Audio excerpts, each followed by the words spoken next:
أرسلناك إلا رحمة للعالمين.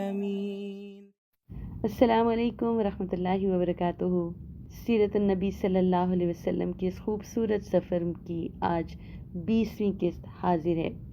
پچھلی قسط میں ہم ہجرت کے واقعے پر رکے تھے جب نبی کریم صلی اللہ علیہ وسلم اور آپ کے ساتھی ابو بکر صدیق رضی اللہ تعالیٰ عنہ قبا پہنچے، جو مدینہ کے قریب ہی ایک چھوٹا سا گاؤں تھا۔ آج ہم اس مسجد قبا کے بارے میں مزید بات کریں گے۔ نبی کریم صلی اللہ علیہ وسلم اور سیدنا ابو بکر صدیق بہت لمبے اور تھکا دینے والے سفر سے تشریف لا رہے تھے۔ انہوں نے قبا کو چند دنوں کے لیے قیام کے لیے اچھی جگہ پایا۔ مدینہ پہنچنے سے پہلے انہوں نے کلثوم بن حمد رضی اللہ عنہ کے گھر قیام کیا، جو قبیلہ بنو عمر بن عوف کے سردار تھے۔ قبا میں سعد بن خزیمہ رضی اللہ تعالیٰ عنہ کے گھر بھی پیارے نبی صلی اللہ علیہ وسلم تشریف لے جاتے تھے، خاص طور پہ مسجد قبا کی عمارت بننے سے پہلے نماز کے اوقات میں۔ اس گھر میں نبی کریم صلی اللہ علیہ وسلم نماز پڑھتے، شہر میں داخل ہونے سے پہلے جو بھی ان سے ملنے آتا تھا اس سے ملتے تھے۔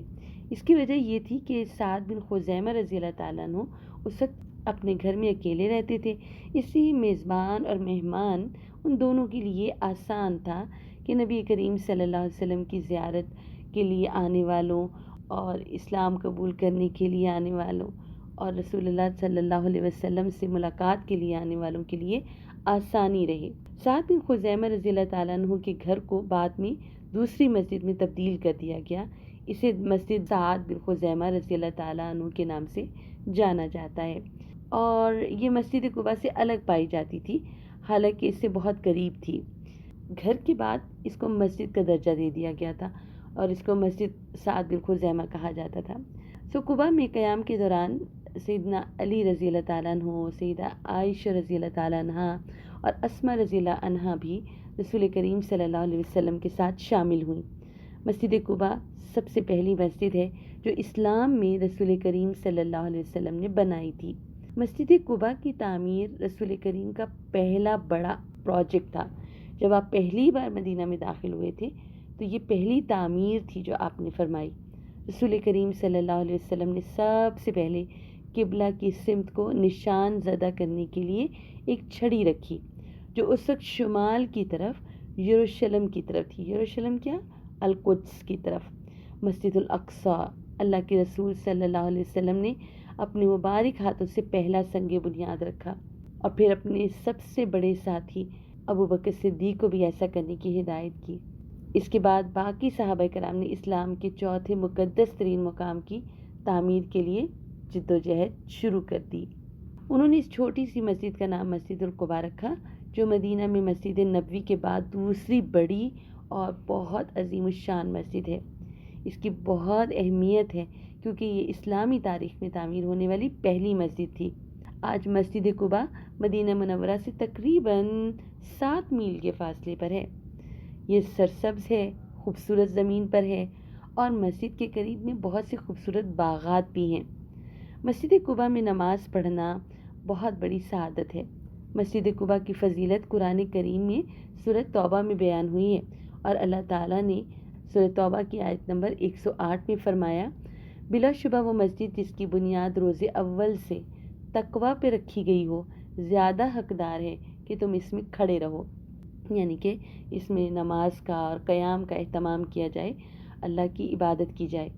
مسجد قبا کے بے شمار فضائل ہیں، جن میں سب سے زیادہ عمرے کا ثواب ہے، جو کہ گھر میں وضو کر کے مسجد قبا میں نماز پڑھنے سے حاصل کیا جاتا ہے۔ آپ کو پتہ ہے عمرہ کہاں ہوتا ہے؟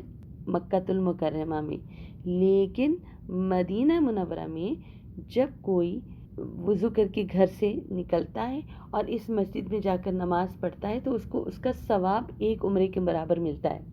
کتنی بڑی فضیلت ہے۔ مکہ مکرمہ سے مدینہ منورہ تک رسول کریم صلی اللہ علیہ وسلم کی ہجرت کے تقریباً 10 مہینے بعد وحی نازل ہوئی، جس میں قبلہ کی تبدیلی کا اعلان ہوا۔ مکہ المکرمہ میں یروشلم سے مسجد الحرام میں ہوا، پھر آپ صلی اللہ علیہ وسلم نے مکہ مکرمہ کی طرف قبلے کی تبدیلی کے لیے نئے محراب کا سنگ بنیاد رکھا۔ پہلے مسجد میں کس طرف منہ کر کے نماز پڑھتے تھے؟ مسجد الاقصی کی طرف، جو القدس میں ہے۔ لیکن اب اللہ تعالیٰ نے قبلہ تبدیل کیا مسلمانوں کا کہ جب مسلمان مدینہ میں تھے، اور اللہ تعالیٰ نے رسول اللہ صلی اللہ علیہ وسلم کی خواہش کے مطابق اس کو مسجد الحرام کی طرف کر دیا کہ اب ساری دنیا کے مسلمان بیت اللہ کی طرف منہ کر کے نماز پڑھیں گے کہ وہ اللہ کا گھر ہے اور مکۃ المکرمہ میں ہے۔ اس کی تعمیر کے لیے 2 مرتبہ سنگ بنیاد رکھا گیا، اور یہ اعزاز صرف مومنین کے دلوں میں اس کے اعلیٰ مقام کی ترجمانی کرتا ہے۔ اس کے بعد ہمارے نبی صلی اللہ علیہ وسلم ہر ہفتے کو مسجد قباء میں نماز پڑھنے کو اپنا معمول بناتے۔ وہ عموماً مسجد نبوی سے فجر کی نماز کے بعد یا تو اونٹ پر سوار ہو کر یا پیدل سفر پر نکلتے تھے۔ اس کے بعد وہ 2 رکعت نفل پڑھتے، اکثر غروب آفتاب کے بعد اور یا ظہر کی نماز سے پہلے۔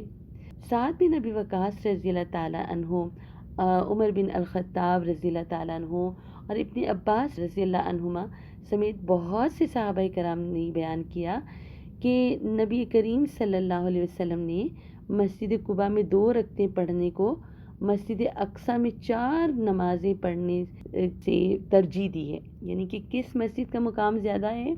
مسجد قباء کا، سبحان اللہ۔ اور انہیں اگر کبھی مسجد اقصی میں نماز پڑھنے کا موقع ملے تو وہ اونٹوں پر سوار ہو کر مسجد قباء میں نماز پڑھنے کی کوشش کریں، اگرچہ اس کا فاصلہ بہت زیادہ ہے۔ آپ اندازہ لگا سکتے ہیں کہ صحابہ کرام کو اپنی عبادت کرنے کی جگہ مسجدوں سے کتنا پیار تھا، کتنی محبت تھی، سبحان اللہ۔ اور کئی برسوں کے دوران میں ہم دیکھتے ہیں کہ مسجد قباء کی بہت زیادہ تزئین و آرائش کی گئی، اس کو وسیع کیا گیا، بڑے بڑے اس کے اوپر کام ہوا کہ زیادہ سے زیادہ لوگ اس مسجد میں آئیں اور نوافل ادا کریں اور نماز ادا کریں اور اللہ تعالیٰ کو راضی کریں اور عمرے کا ثواب بھی ملے۔ اور اس مسجد کی جو بڑی انٹرسٹنگ بات ہے وہ یہ کہ اس کے 56 یعنی کہ 56 گنبد ہیں، 4 مینار ہیں جو نماز گاہ کے کونے میں ہیں۔ اب یہ ایک بڑی مسجد ہے جس میں تقریباً 20,000 نمازیوں کی گنجائش ہے کہ وہ ایک ہی وقت میں نماز ادا کر سکتے ہیں۔ مجھے امید ہے کہ آپ نے مسجد قباء کے بارے میں اتنی زیادہ معلومات کا بہت لطف اٹھایا ہوگا اور بہت کچھ سیکھا ہوگا۔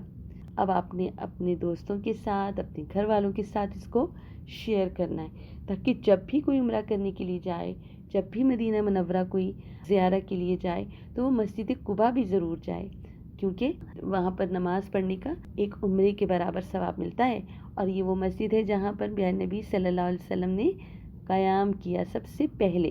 سو ذوالنورین چینل کو لائک کریں اور اس کو اپنے دوستوں کے ساتھ شیئر کریں۔ السلام علیکم ورحمۃ اللہ وبرکاتہ۔ أرسلناك إلا رحمة للعالمين. Salah Tracker to keep you on track to success, a perfect gift for you and your loved ones.